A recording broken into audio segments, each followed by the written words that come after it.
এই শিখন অধিবেশন ৩-এ আপনাদের স্বাগতম। আজ আমরা প্রারম্ভিক শ্রেণীগুলোতে গণিত শিখন শেখানো কার্যক্রমের শিশুদের মূল্যায়ন নিয়ে আলোচনা করতে যাচ্ছি। অধিবেশন শুরু করার আগে শিশুরা কিভাবে শেখে তা নিয়ে একটু চিন্তা করুন। দয়া করে আপনার মতামতগুলো এলএমএস চ্যাট বক্সে শেয়ার করুন।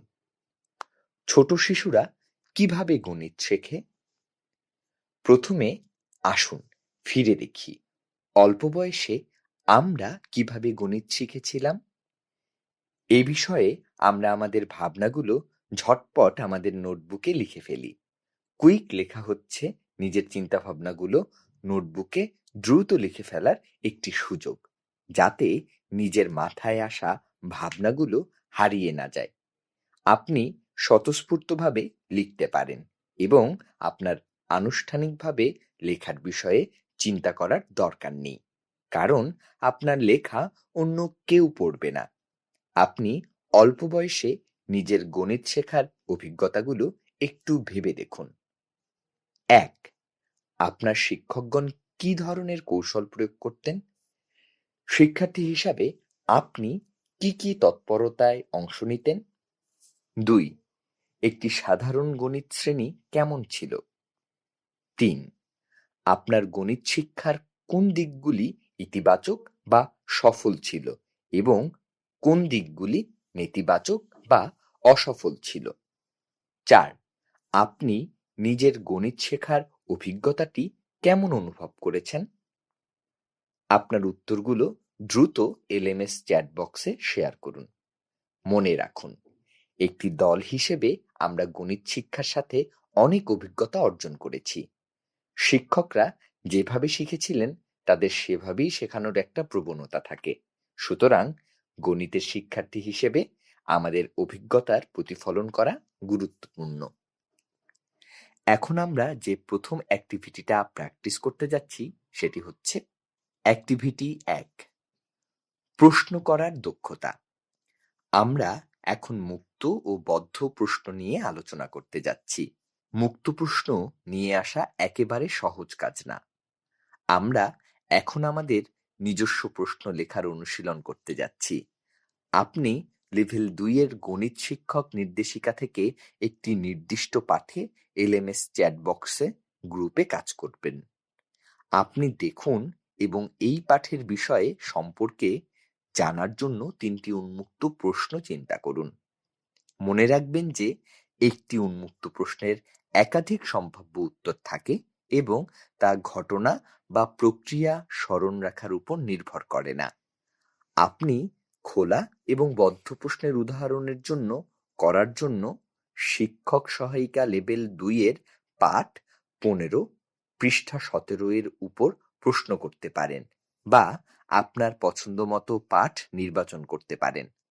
আপনার প্রশ্নগুলো আপনার নোটবুকে লিখুন এবং এলএমএস চ্যাট বক্সের মাধ্যমে আপনার দলের অন্য সদস্যদের সাথে শেয়ার করুন। চ্যাট বক্সে সদস্যদের সাথে প্রশ্ন শেয়ার করা। প্রশ্নগুলো শেয়ার করার জন্য ধন্যবাদ। আমরা যতটা সম্ভব শিক্ষকদের আরও বেশি উন্মুক্ত প্রশ্ন জিজ্ঞাসা করতে উৎসাহিত করতে চাই, যা সকল শিক্ষার্থীদের অংশগ্রহণে সহায়তা করে। সংক্ষেপে, অল্প বয়সী শিশুদের মধ্যে গাণিতিক ধারণাগুলির সুদৃঢ় করতে গতানুগতিক শিখন শৈলীর সাথে নতুন শিখন শেখানো পদ্ধতি, যা শিক্ষার্থীদের শিখন সুদৃঢ় করতে নিচের তুলনামূলক আলোচনার বিষয়গুলো লক্ষ্য করুন।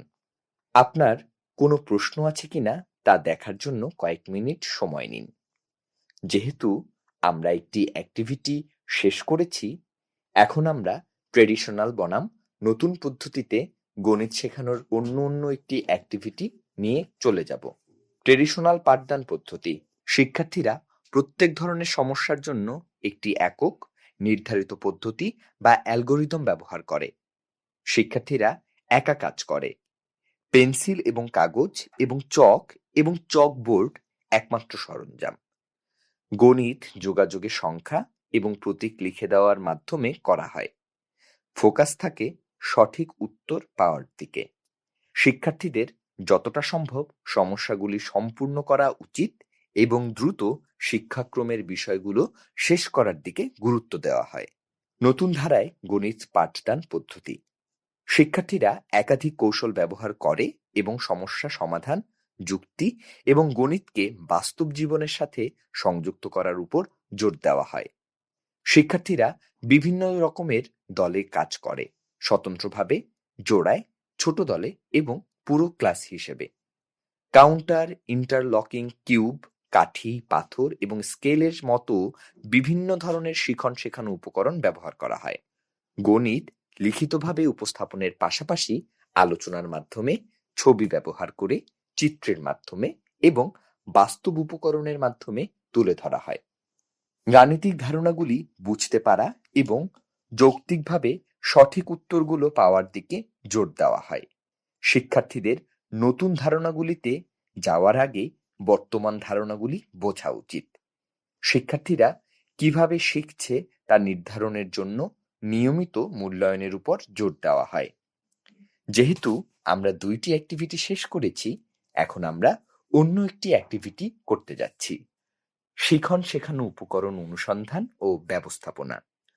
উপরের চিত্রটি থেকে আমরা অনেক ধরনের শিখন শেখানো উপকরণ দেখতে পাচ্ছি, যা গণিত শেখানো এবং শেখার জন্য খুব দরকারি।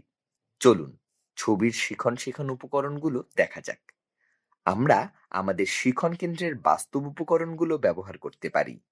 আপনি শিক্ষার্থীদের গণিত শিখন শেখানোর জন্য শ্রেণী ও বিষয় উপযোগী উপকরণ অনুসন্ধান করতে কিছু সময় নেবেন। উপকরণগুলো কিভাবে আপনার শিক্ষার্থীদের সাথে ব্যবহার করবেন সে বিষয়ে ভালো করে প্রশিক্ষণ নেবেন। উপকরণগুলো অনুসন্ধান করার জন্য আপনি 10 মিনিট সময় নেবেন। এই ছবিটি দেখুন এবং আপনার দৃষ্টিভঙ্গিটি এলএমএস গ্রুপে আপনার বন্ধুদের সাথে শেয়ার করুন। প্রতিটি গ্রুপের প্রত্যেক সদস্য নিচের প্রশ্নগুলো সম্পর্কে নোট নেবেন। 1. প্রত্যেকটি শিখন শেখানো উপকরণ দেখতে কেমন? ইহা বর্ণনা করুন এবং অনন্য বৈশিষ্ট্যগুলি কি কি? 2. কিভাবে আপনি মনে করেন যে প্রতিটি উপকরণ গণিত পাঠের জন্য ব্যবহার করা যেতে পারে? এখন আপনার এলএমএস চ্যাট বাক্সে আপনার বন্ধুদের সাথে আপনার পর্যবেক্ষণগুলি ও ভাবনাগুলো শেয়ার করুন। শিখন শেখানো উপকরণগুলো দেখতে কেমন তা কি আপনি লক্ষ্য করেছেন? একবারে একটি করে উপকরণের ভালো করে দেখুন এবং এর বাহ্যিক বৈশিষ্ট্য সম্পর্কে আপনার পর্যবেক্ষণগুলি অন্যদের সাথে শেয়ার করুন। উদাহরণস্বরূপ, ইন্টারলকিং কিউবগুলি একসাথে যুক্ত করা যাবে। স্ট্রিংগুলি নমনীয় হওয়ায় এগুলো ভাঁজ করে রাখা যাবে বা গিঁট বাঁধা যাবে। একই রঙের ব্লকগুলোর আকৃতি একরকম। অন্যান্য এলএমএস গ্রুপের সদস্যদের পর্যবেক্ষণগুলো থেকে আলাদা ধারণা সংগ্রহ করার চেষ্টা করুন। প্রতিটি সদস্য গণিতের অধ্যয়নের জন্য কিভাবে প্রতিটি উপকরণ ব্যবহার করতে পারে সে সম্পর্কে তাদের ধারণাগুলি শেয়ার করবেন। দলের সদস্যদের অনুরোধ করা যাচ্ছে যে ইতোমধ্যে অন্যদের দ্বারা শেয়ার করা কোনো ধারণার পুনরাবৃত্তি না করেন। শিক্ষকের জন্য নোট। শিক্ষকরা তাদের শ্রেণীকক্ষে এই উপকরণগুলি কিভাবে ব্যবহার করা যায় সে বিষয়ে সৃজনশীল হবেন। আমরা আজ কাউন্টার ব্যবহার করেছি, তবে প্রত্যেকটি উপকরণ অন্তত একবার ব্যবহার করা জানতে হবে। আপনার শিক্ষাকেন্দ্রের যেসব উপকরণ আছে সেগুলো ছাড়াও শ্রেণীকক্ষে একটি সংখ্যার লাইন এবং একটি 100 এর চার্ট দেওয়ার দরকার হবে। সংখ্যা লাইনগুলি সারা বছরই শ্রেণীকক্ষে স্থাপন করা উচিত, যাতে প্রয়োজনে শিক্ষক এবং শিক্ষার্থীরা এটি ব্যবহার করতে পারে। আপনি নম্বর লাইন কি কি লক্ষ্য করবেন? প্রতিটি অ্যাক্টিভিটি শেষ করার পরে আপনি নিচের প্রশ্নগুলি সম্পর্কে ভাবেন এবং আপনার উত্তরটি আপনার বন্ধু বা আমাদের এলএমএস চ্যাট বাক্সে শেয়ার করবেন। 1. শ্রেণীকক্ষে মুক্ত প্রশ্ন জিজ্ঞাসা করা কেন গুরুত্বপূর্ণ? 2. গাণিতিক ধারণাটি শেখানোর জন্য বিভিন্ন ধরনের শিখন শেখানো উপকরণ ব্যবহার করা কেন গুরুত্বপূর্ণ? 3. গণিত কিভাবে জানানো হয়? 4. আপনি কিভাবে জানবেন যে শিক্ষার্থীরা গণিত শিখছে? এখন এই সেশনে আপনার রিফ্লেকশনের জন্য আমি আপনাকে অ্যাসাইনমেন্ট বা হোম টাস্ক হিসেবে নিম্নলিখিত প্রশ্নগুলি দিতে যাচ্ছি। আপনি আপনার নোটবুকে লিখতে পারেন এবং আপনি আপনার শেখার বন্ধুদের সাথে এই অ্যাক্টিভিটিগুলো নিয়ে আলোচনা করবেন। আপনি আমাদের এলএমএস চ্যাট বক্স ব্যবহার করে আপনার উত্তরটি অন্যদের সাথে শেয়ার করবেন এবং এছাড়াও আপনি আমাদের এলএমএস অ্যাসাইনমেন্ট বোর্ডে ফটো বা ফাইল সংযুক্ত করবেন। শিশুরা কিভাবে শেখে এ সম্পর্কে আপনার অভিজ্ঞতা তুলে ধরুন। আপনি লেভেল 2 এর লেমন 5 এ 3টি মুক্ত প্রশ্ন তৈরি করুন এবং সে প্রশ্নগুলো আপনার এলএমএস চ্যাট বক্স বন্ধুদের সাথে শেয়ার করুন। আপনার শিক্ষা কেন্দ্রে যেসব উপকরণ আছে তার মধ্য থেকে সংখ্যার ধারণা, যোগ-বিয়োগ, দৈর্ঘ্য পরিমাপ এবং জ্যামিতিক আকার-আকৃতি শেখানোর জন্য কোন কোন উপকরণ ব্যবহার করবেন তার একটি তালিকা তৈরি করুন এবং এলএমএস চ্যাট বক্সে শেয়ার করুন।